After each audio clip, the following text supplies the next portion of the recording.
Standard of California, on behalf of independent Chevron gas stations and standard stations throughout the West, invites you to Let George Do It. One Against a City, another adventure of George Valentine. Personal notice. Danger's my stock and trade. If it comes out trouble, dead end, no matter which way, you got a job for me, George Valentine. Write full details.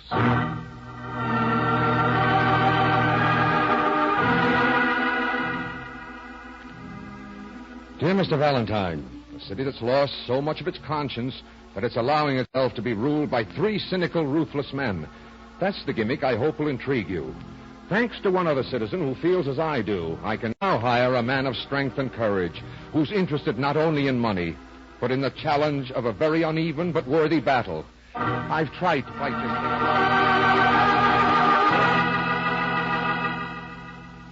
Tried to fight this thing alone, me and my puny one-cylinder newspaper. All I got out of it was threats, a few expert beatings, and a reputation as a crackpot idealist. Come on in, Mr. Valentine. The water isn't fine nor clean. But you may be the kind who doesn't mind swimming against the tide. It's signed Sam Morgan. Let me have that, Brooksy. Here. Intrigued? Slightly fascinated. Sharondale Chronicle, the voice of Sharondale. Population 70,000 and growing strong. 70,000 people goose-stepping for three little Caesars? Isn't it just possible, George, that Mr. Morgan may be letting his journalistic fervor run away with him? Uh-huh. But what about the mayor, the guardians of the law, the rest of the men of goodwill? Well, that's what makes it so fascinating, Angel. Oh, okay. When do we pack and go to meet this crusading editor? I'll hop the first train to Sharondale. Since we may be gone for a while, you better clean up a few details here and mosey along later. Okay. Check in at the biggest hotel, Brooksy, and I'll be in touch with you.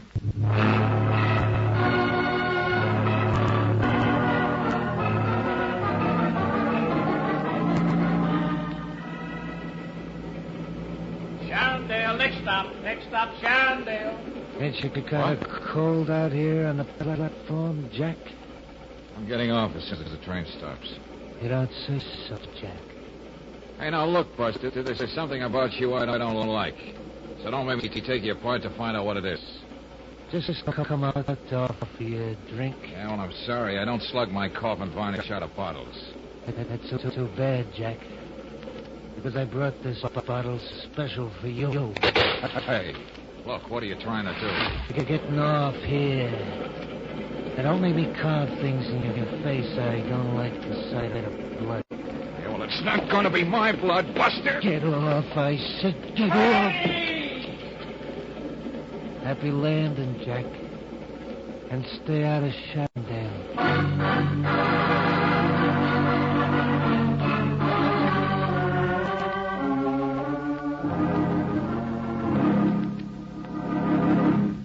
Valentine, I can't understand it.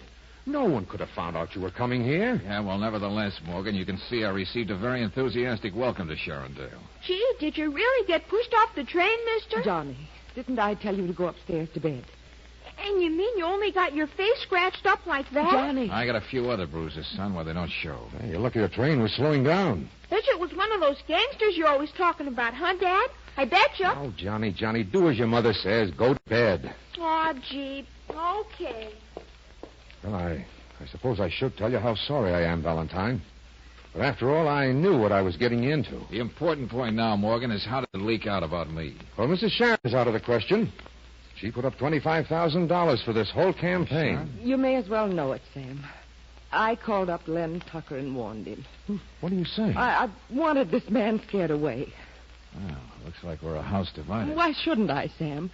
For 10 years now, you've been running for mayor, butting your head against the stone wall, getting yourself beaten up. Ruth, we've been through this before, but Valentine here, he could have been killed.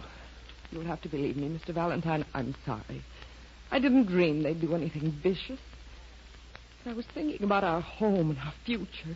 You just heard Johnny talking about gangsters as though this was some kind of game we were playing. You heard him, Mr. Valentine. Yes, Mrs. Morgan, I heard him. Oh, Sam. Sam, give it up. Nobody else cares what happens in Sharondale. Why should you? Yeah, because I'm me, Ruth. I don't think I'll ever change. It's destroying us. That's all I know. You still want to go on playing ball, Morgan? You heard what I told my wife. To what happened to you, I didn't think that you... Well, just suppose I'm weak of mind and I don't care if I'm pushed off trains. Now, what's the setup on this charming bird? Well, as I said in my letter, through the years, 70,000 upstanding citizens have allowed themselves to become the pawns of 3 men. And I guess it's safe to presume these 3 characters work together. Yep. They've got Sharondale neatly parceled out. And there's enough graft to make the authorities look the other way. I see. Who are they? Well, Big Ed Corrigan runs the gambling, backroom card parlors, slot machine, and bookie joints. Go on. Leonard Tucker, a very suave gentleman, sells protection to businessmen, big and small. They know better than to say no to his salesman. And number 3? Yeah, a truly incredible character who calls himself Wally Wallpaper. Huh? Yeah, came by the name because of the loud ties he wears. Buys them by the dozen. He has his big pudgy hands on everything that happens after dark. Nightclubs, roadhouses, things like that. Ostensibly, he's merely the owner of a plush cafe called the Barrel House. And you, with Mrs. Sharon's $25,000, expect to sweep all of this clean? She's a wonderful woman. One of the first families, I guess. The first family. Her grandfather founded Sharondale. She knows how to fight back, too. You'll believe me when you hear the plan she's got. Okay, the sooner the better.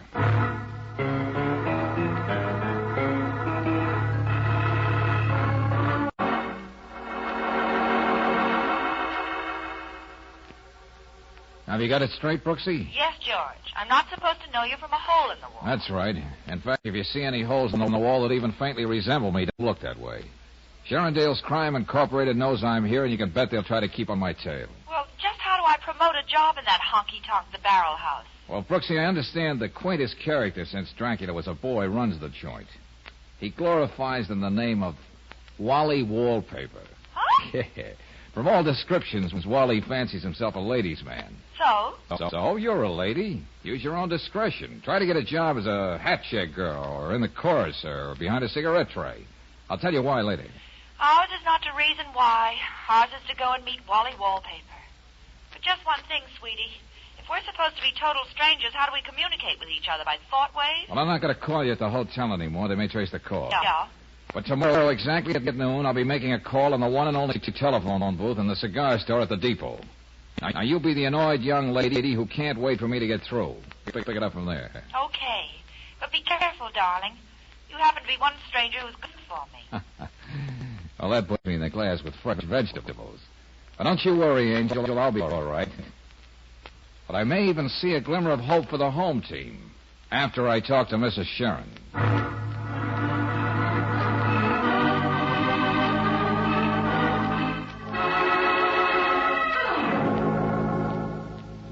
Well, don't stare at me like that, young man. You're probably thinking, isn't that a bloodthirsty, rip-snorting plan to come from the lips of an old woman? You should take a reading tea leaves, Mrs. Sharon. Don't you think it would work, Valentine? Well, I'm not quite the clairvoyant that Mrs. Sharon is. Oh, poppycock, of course it'll work. It's the oldest maneuver in the world. You know what always happens when thieves fall out. Well, there could be enough noise to wake up even a sleeping city. Exactly. Tucker, Big Ed Corrigan, that larcenous clown Wally Wallpaper. If each one thinks the other two are trying to poach on his territory, the three of them will beat each other's throats. There'll be an unholy clamor. Don't you see, Valentine? I'll have a real chance at the polls next month. If enough people wake up and are willing to do something about it. Oh, it's all swell theory. But if those three are as thick as bubbles in a glass of champagne, it's going to take some doing to turn them against each other. There's $25,000 in Sam's account in the bank to turn theory into fact. If any innocent people get hurt, we'll take care of them. I'll leave the details to you. Okay. Let's give it a whirl. Good. I like you, young man. You're a fighter. Yeah. And I got some interesting scars to show for it. I'm the last of the Sharons. I want to see this a clean city before I die. That isn't too much for an old woman to hope for, is it? Oh, don't get up, Mrs. Sharon. That's probably the Chronicle trying to get me. Hello? What's that, Ruth? Oh, for the love of heaven, calm down. What's happened? Johnny! Why, those dirty... I'll be over at the hospital right away.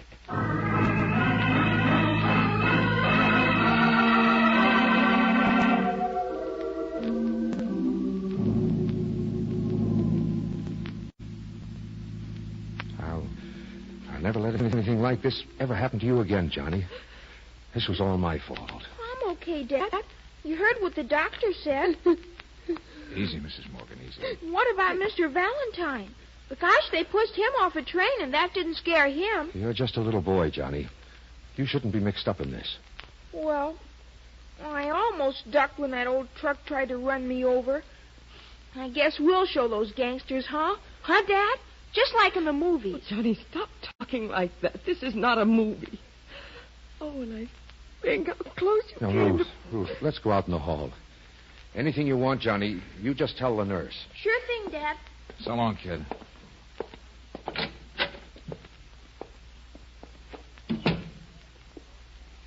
Sam, No, I know all the things you're going to say, Ruth, but they're not necessary. Well, look, maybe you folks would like to be alone. No, Valentine. This concerns you, too. Let me have a full bill of your fee, and, well, we call it quits. I know when I'm licked. Oh, Sam, that isn't what I was going to say. What? You fought too hard and long for what was right. If those men could do something like this, they're capable of anything. This is our home, our town. It's up to us and others like us to clean it up. Oh, but Johnny... It's because of Johnny that I finally understood. Valentine. Save it, Morgan. I understand, too. This is open warfare now. And for one, I'm glad. No matter where it leads to.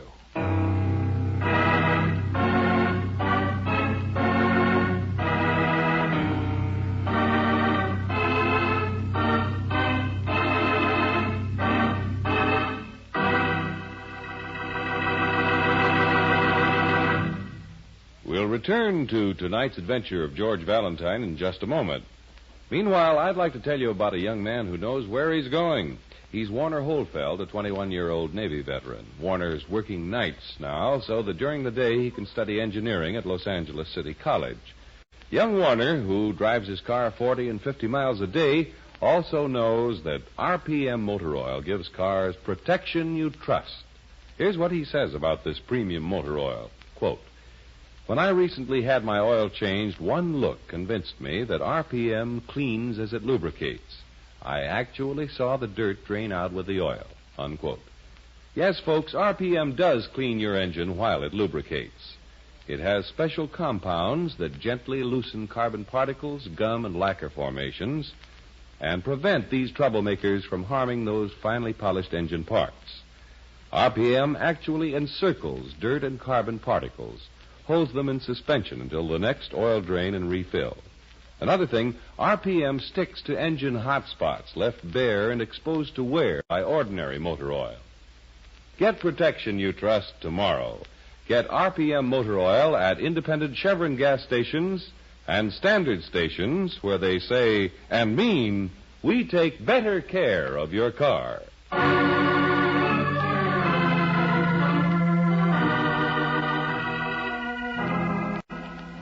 And now back to tonight's adventure of George Valentine. You've come up against some pretty formidable assignments, but playing the leading role in a drama called One Against a City under the thumb of three cynical, ruthless men, is a bit of casting you could have done without. Still, when a nameless hoodlum shoves you off a train and a truck nearly runs down a youngster to warn you off, you just put your head down and wade in. That is, if you have the same stubborn streak as George Valentine. You started something, Mrs. Sharon, so you may as well sit back and watch the fireworks. You don't think I want to back out. All I expect is a fighting chance against those leeches. I've found out there's always a fighting chance, Mrs. Sharon. By heaven, there has to be. Especially when there are people like the Morgans and like you on our side. The Morgans aren't letting anything scare them off, and Ernie Krantz only made you boiling mad when he nudged you off the train. Tell me something, young man. What's that? Have you decided on your first step? I'm working on a surprise for Wally Wallpaper. Good. Because I've got faith in my plan. Play them off against each other, that's it. I may be so old-fashioned to douse myself with lilac water every day, but I'm up to date enough to know how these modern James boys think and act. If you were 10 years younger, Mrs. Sharon, I'd put a musket in your hand. And if I were 10 years younger, I'd take it. Now, get along, young man. You're wasting time. Not wasting time, Mrs. Sharon. Just biting time.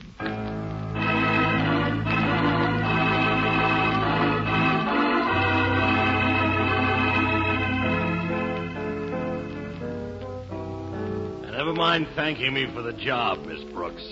You can start pushing cigars and cigarettes here at the Barrel House tonight. Oh, thank you, Mr. Wallpaper. I think you're the sweetest man. And I think you got class, baby. Yeah, and good taste. I could tell that the minute you went off your nut about this tie I got on. Ain't it a beaut? I've never seen anything like it in my life. Hey, look at. When I pull on it like this, see? The girl does the hula hula and the palm trees start waving. What do you think? Suddenly I'm on the beach at Waikiki. Where?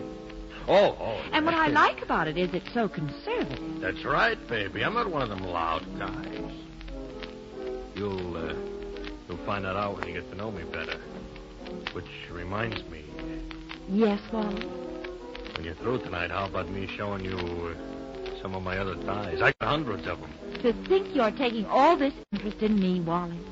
And you're such an important man. You're not wrong, baby. If you knew all the joints in this town that pay off to me, you wouldn't believe it. All right, let's talk about you. What'd you say your first name was? Claire. I'll have your picture painted on a tie with your name right under it. How do you like that, huh? Oh, that'd be wonderful. But just one thing. Sure, name it. Could you arrange to have me light up in the dark, too?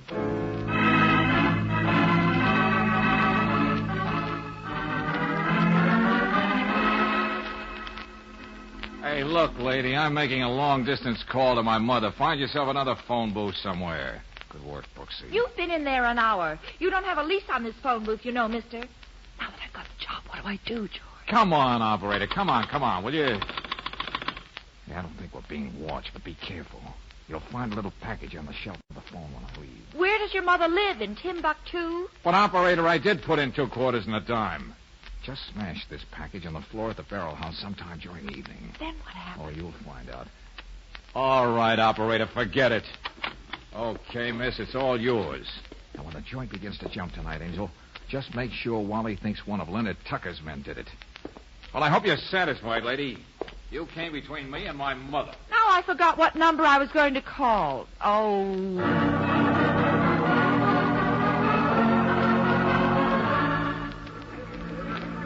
Yeah, what wisecard threw that stink bomb? I'll kill him. Wally, I saw who did it. Huh? I pointed him out to a waiter, and he said he was one of Leonard Tucker's men. So that's the way it is, huh? Tucker's been wanting to move in on me for a long time. Okay, I'm just the boy to play rough.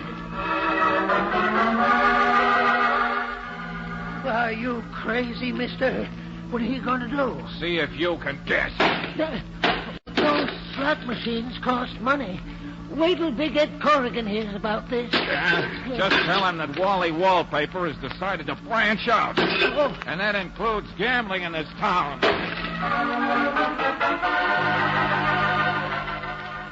Now, please, Mr. Already I'm paying protection to Mr. Tucker. Forget it. From now on, you're paying off to Big Ed Corrigan. No, but Mr. Tucker, he will... Maybe kill this me. break through your front window will make up your mind. The 5 days it shook Sharondale. Valentine, you really blew the lid off. Well, I hope the reform mayor-to-be has his speech ready for the citizens' rally tonight. All I can think of now is those 3 vultures tearing each other apart. Hey, I like that headline you got in the Chronicle today, Morgan. Assemblyman proposes state investigation of conditions in Sharondale. Uh-huh. 10 years I've waited for this, Valentine. 10 long, long years. You know, I'm glad for you. But we better keep our fingers crossed, Sam. See you later at your place.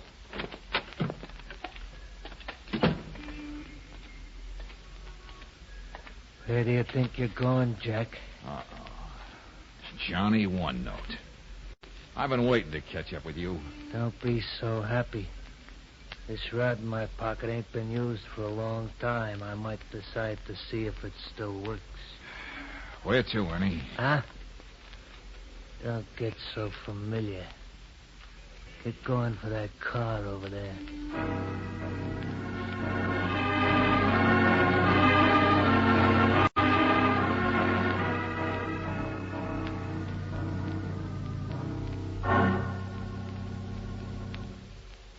Valentine, if you don't stop fooling with that blindfold, Ernie's going to break a couple of your fingers. Why don't you boys stop playing cops and robbers? You got my future all planned. What difference does it make if I know where you brought me? I told you, Corrigan, this guy talks too much. Oh, so we have Big Ed among us. You've been pretty busy these last few days. Yeah, like a jet-propelled termite. Well, it's all over now. We got to decide what to do with you. Any ideas, Wally? Well, I'm all for Ernie taking him off our backs. Let him earn his dough. Yeah, one thing. Make it look like an accident. Okay, Tucker, if you want to cramp my style. I can make it so they find him laying out in a state road. He was jaywalking. Jaywalking? Remind me to give you a tie, Ernie. So the three masterminds finally learned how to add two and two. Yeah. We think slow. Maybe we got quick tempers. But usually we see our own mistakes. All right, Ernie, take him out. Time to shuffle along, Jack. Wait a minute. For alleged big shots, you guys are certainly 3 14-carat suckers. Getting rid of me won't get you off the hook. You want to worry about the person who hired me, a very determined character. You mean Sam Morgan? You know Morgan is in hock up to his neck just trying to keep his newspaper going. Now, I'm talking about somebody who can buy and sell the three of you guys. Can't you see he's just stalling? Nah, let him talk. Who are you referring to, Valentine? The person in this room who insisted that you put this thing over my eyes so I wouldn't see. You don't need eyes to smell lilac water. Wally, take the blindfold off him. Hello, Mrs. Sharon. I see I've underrated you, young man. What is this? You made a very stupid mistake, Mrs. Sharon, when you mentioned Ernie's name the other day. I only knew him as another Gunsel. How did you know his name? Unless you knew everything else that was going on, too. A very unhealthy pastime, Alyssa. Double-crossing your partners. Do you mind telling us why? Not that it's going to do you any good. Now, well, I'll tell you why. She arranged for you gentlemen to help her take over the town. But you pushed her in the background. And that's one thing a Sharon can't stand, especially in her own bailiwick. I don't see why you three mongrels should be so surprised. With you out of the way, I could find myself the kind of associates who'd realize that I own this town, even though I may need hired help to run it. Listen to her, will you? It's a wonder she don't pack around. Oh, shut up, Ernie. One more thing you underrated, Mrs. Sharon. That corny item, public indignation. The plan worked too well. You saw that Sharondale might go back to the people. Then you decided to backtrack, so things would at least stay as they are. So, that's why you rounded us up, Alyssa. Showed us we had the wrong idea about each other. Valentine out of the way, we never would have found out what you did. Clever of me, wasn't it? Too clever. Looks like I got 2 jobs to do. No, we can't afford for you to have all that fun, Ernie. If both of them get knocked off, too many things to tie up. Be too many questions. Well, what are we going to do? She ain't safe to have around. No. Alyssa will have to go. Why, you don't dare. Unfortunate accident right in your own home. You, Valentine, you're leaving town. Am I? You're too smart to hang around. You know there's nothing you can do. Won't be a piece of evidence against us. Take him on a train, Ernie, with you. There ain't gonna be no mistake, Corrigan, this time. Go on, do like you says. Come on, Jack. Good luck, young man. We may be seeing each other sometime. It was exciting while it lasted, wasn't it? Yeah, a barrel of fun. Especially for all the innocent bystanders. Outside, Jack, outside.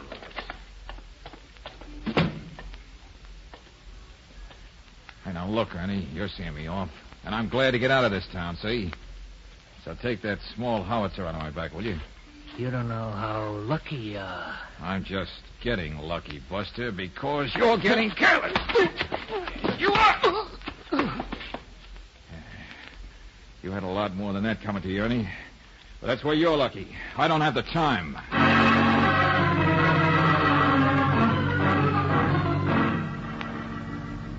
But I don't know whom we can get, Valentine. You know how long it takes for the police to do anything when it involves Corrigan or any of those fellows? No matter what she's done, we've got to try to help her. I know. I'll get a couple of state troopers. And anybody else we can trust. Tell them to meet us at the Sharon place.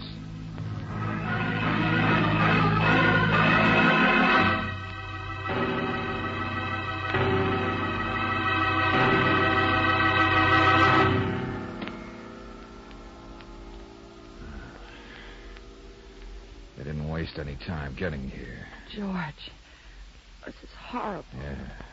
And they kept their word about making it look like an accident. Old ladies have been known to fall downstairs and break their necks. Oh. Yeah, it's going to be hard for Sharondale to believe the truth about its first lady. Sam, you're not going to print the truth. And nobody's ever going to know it. But, George... It's going to be the first real service she's ever done for the town she was supposed to love. But, Valentine, people have the right to know that this Mrs. Sharon was really responsible for Tucker and all the others. She was feeding on every racket in the town. But wouldn't it be smarter to let them think she was pure as driven snow? I don't get it, George. What better way of being swept into office, Sam, than making the good citizens think that a sainted member of the Fonding family was brutally murdered by gangsters they allowed to thrive all these years? Well, we may never be able to prove that. That's going to be your first job in office, Mayor Morgan.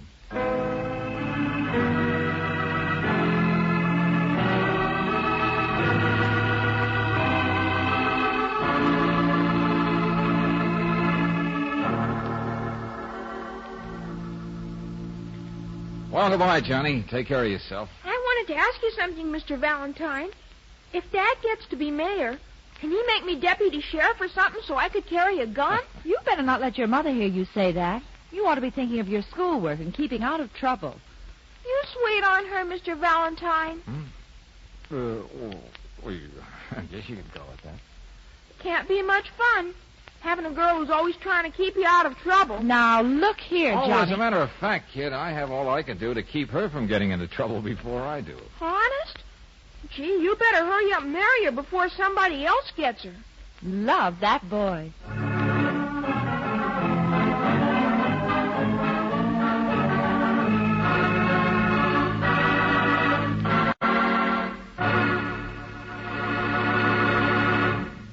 If your car acts as if every hill were too much for it, and if it's without pickup pep in traffic, who knows? Maybe it's just the gasoline you've been using. So tonight I'd like to remind you, Chevron Supreme gasoline is specially blended to give your car command performance in every road condition. It's a high-octane fuel that commands fast starts, smooth acceleration, and all the extra power to make it great on hills. So for happier motoring in traffic and on the open road, on short trips and the longer ones, rely on this premium quality gasoline. And remember, throughout the West, Chevron Supreme's climate-tailored to each different altitude and temperature zone. That means command performance from your car wherever you go, regardless of terrain or weather. Try a tank full of Chevron Supreme tomorrow. Get it at standard stations and at independent Chevron gas stations, where they say and mean, we take better care of your car.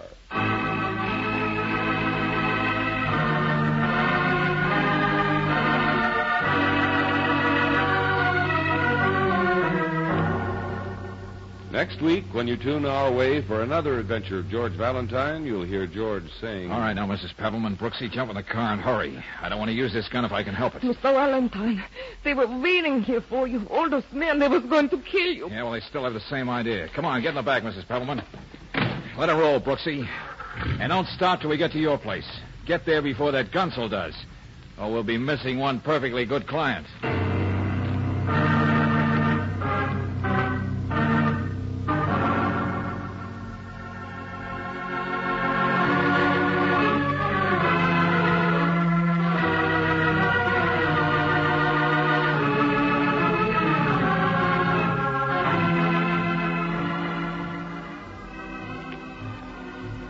Tonight's adventure of George Valentine has been brought to you by Standard of California on behalf of independent Chevron gas stations and standard stations throughout the West.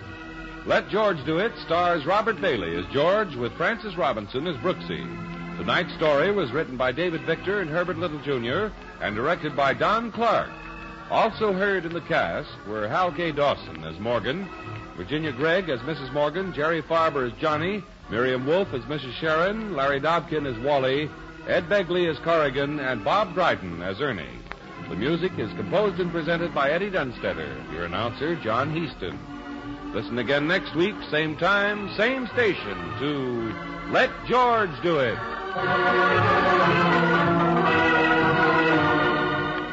This is the Mutual Don Lee Broadcasting System.